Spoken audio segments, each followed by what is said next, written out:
एक वक्त में अपनी प्राकृतिक सुंदरता और टूरिज्म के लिए फेमस श्रीलंका अपने अब तक के सबसे बड़े आर्थिक संकट से जूझ रहा है। लेकिन ये संकट आखिर खड़ा कैसे हुआ? क्या थी वो वजह जिससे श्रीलंका में हालात बिगड़ने शुरू हुए और आज श्रीलंका गृह युद्ध के कगार पर क्यों खड़ा हो गया? इन सवालों का जवाब तलाशती ये रिपोर्ट देखिए।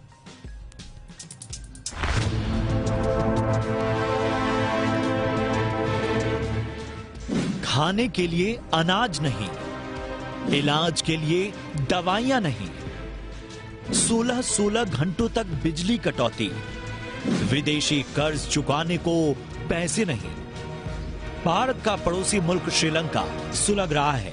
जो सड़कें कभी यात्रियों से आबाद रहती थीं, उन पर अब सिर्फ प्रदर्शनकारी और सेनाएं नजर आ रही हैं।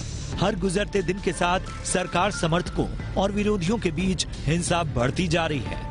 इन प्रदर्शनों की शुरुआत तब हुई जब लोगों की रोजमर्रा की जरूरतें पूरी नहीं हो पाईं।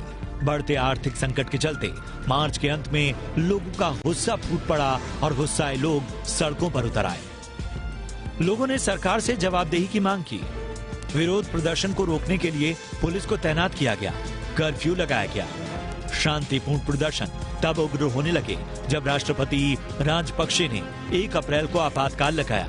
इससे अधिकारियों को बिना वारंट के लोगों को हिरासत में लेने का अधिकार मिल गया।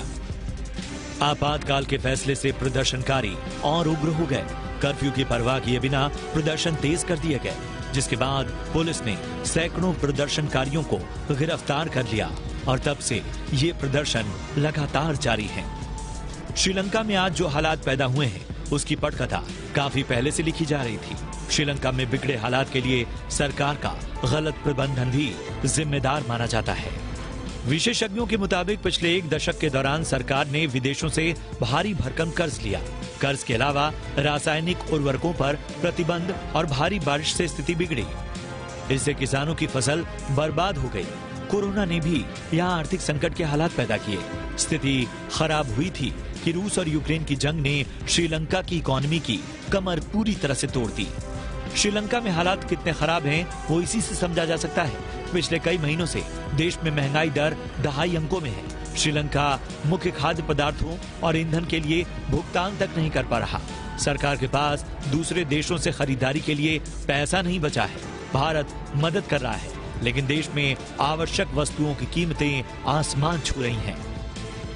सरकार भरोसा दे रही है कि वो इस आर्थिक संकट का हल निकाल लेगी, लेकिन प्रदर्शनकारी इस्तीफे से कुछ कम नहीं चाहते।